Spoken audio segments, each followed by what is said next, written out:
দেখুন, রাহুল বন্দ্যোপাধ্যায়ের মর্মান্তিক পরিণতি এবং সেই প্রেক্ষিতে একটা গুরুত্বপূর্ণ বৈঠক হওয়ার কথা ছিল আর্টিস্ট ফোরামের NT1-এ, কিন্তু এই মুহূর্তে খবর পাচ্ছি সেই বৈঠকটা হয়নি।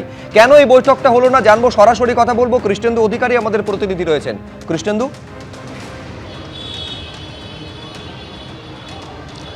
দেখো, রাহুল অরুণোদয় বন্দ্যোপাধ্যায়ের যে অকাল প্রয়াণ এবং তারই পরিপ্রেক্ষিতে যে আজকের বৈঠক, আমরা আছি টেকনিশিয়ান স্টুডিওতে, এই স্টুডিওরই 4 তলায় এই বৈঠক হওয়ার কথা ছিল এবং একে একে শিল্পীরা আসছিলেন।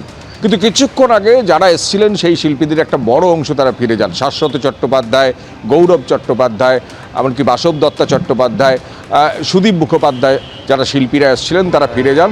এবং শাশ্বত চট্টোপাধ্যায় জানিয়ে গেছেন আজকের বৈঠক হয়নি। কেন বৈঠক হয়নি?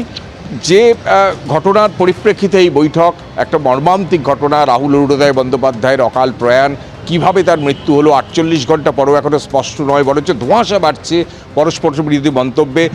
একজন অভিনেতার নিরাপত্তা নিয়ে যেখানে প্রশ্ন উঠছে, সেই বিষয়ে আজকে বৈঠক হওয়ার কথা ছিল এবং সেই বিষয় নিয়ে আজকে আর্টিস্ট ফোরাম বৈঠক ডেকেছিল এবং সেই বৈঠক কিছুক্ষণ উপস্থিত হওয়ার পর তারা ফিরে গেলেন এবং তারা জানিয়ে গেলেন বৈঠক আজকে হয়নি। বেশ, আমি এখানে দর্শকদের একবার দেখাবো শাশ্বত চট্টোপাধ্যায় কি বলছেন।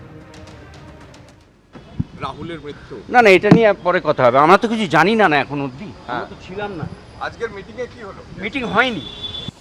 আমি অভিনেত্রী অঞ্জনা বসুর কাছে আসবো। অঞ্জনাদি, আমি একেবারে অনুষ্ঠানের শুরুতে আপনার বক্তব্য শোনাচ্ছিলাম, আপনি কোনো রাগঢাক না রেখে বলছেন যে এই যে মর্মান্তিক পরিণতি রাহুলের হয়েছে তার জন্য সম্পূর্ণ দায়ী হচ্ছে প্রযোজনা সংস্থা। আপনার দাবিটা কি?